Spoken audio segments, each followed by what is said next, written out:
تو یہ جگہ جو ہے یہ ان الجھنوں والے موضوعات کو بیان کرنے کی نہیں ہے۔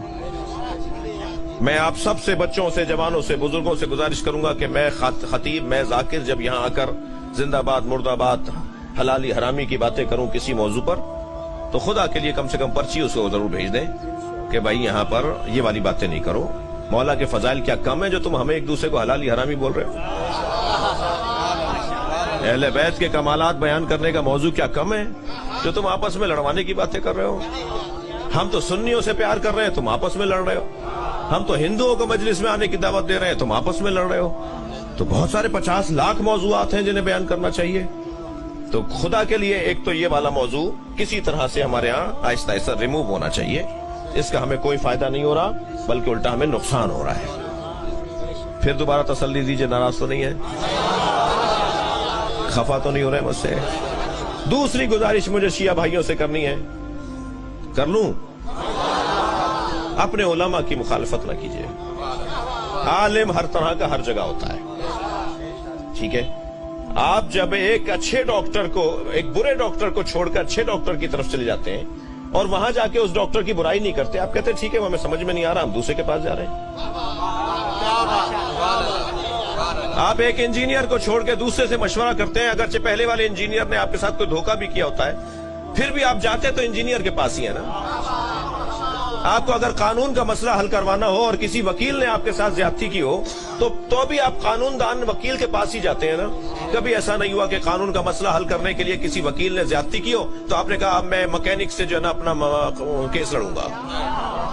ڈاکٹر نے، فلاں ڈاکٹر نے زیادتی کی ہے تو اب میں ڈاکٹر سے علاج نہیں کرواؤں گا، اب میں وہ ٹھیلا جو لگائے ہوئے ککڑی بیچنے والا ہے اس سے علاج کرواؤں گا۔ جائیں گے تو پھر بھی عالم کے پاس نا، جائیں گے پھر بھی وکیل کے پاس، جائیں گے پھر بھی انجینئر کے پاس۔ تو جس کو چھوڑ کر آپ جا رہے ہیں اس کو کیوں یاد کیے بیٹھے؟ جو اچھا آدمی ہے اسے یاد کیجئے۔ معصوم تو صرف 14 ہے نا، معصوم تو صرف 14 ہے۔ سب سے غلطیاں ہو سکتی ہیں، سب غلط ہو سکتے ہیں، کوئی ایک صحیح ہوگا، 50 غلط ہوں گے۔ تو ہمیں صحیح کو ذہن میں رکھنا ہوگا۔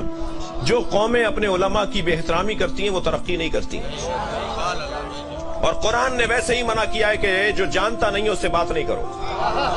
میں تو بریلوی اور دیوبندی علماء کے احترام کا قائل ہوں۔ اگر آپ کے علاقے کے اندر کوئی بریلوی مفتی عالم دین رہتا ہے اور آپ کو سامنے نظر آ جائے، آگے بڑھ کر اس کا احترام کریں، اسے سلام کریں اور جتا کے کریں کہ میں شیعہ ہوں اور آپ کا احترام کر رہا ہوں۔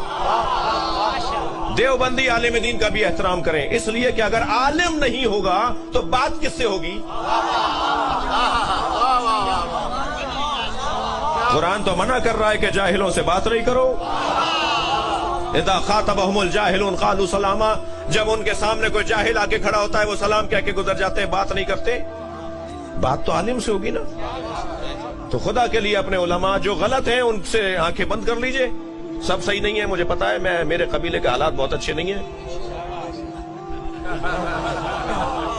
آپ سے زیادہ مجھے پتا ہے کہ کہاں مسئلہ، کہاں کمزوری ہے، کہاں پانی مرتا ہے۔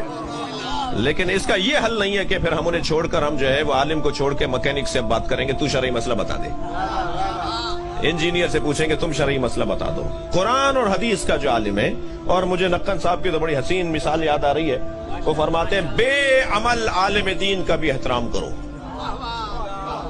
سنیں جملہ، سنیں، بڑا قیمتی جملہ ہے۔ کہتے ہیں بے عمل عالم دین کا بھی احترام کرو، اس لیے کہ بے عمل عالم دین اس نابینا کی طرح ہے جو اندھیرے رستے پہ لالٹین لیے کھڑا ہے۔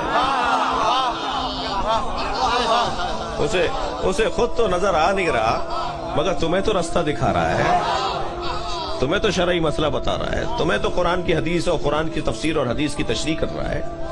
تو یہ دو کام شیعہ حضرات بھی کر لیں، انشاءاللہ ترقی ہمارے قدم چوم رہی ہے۔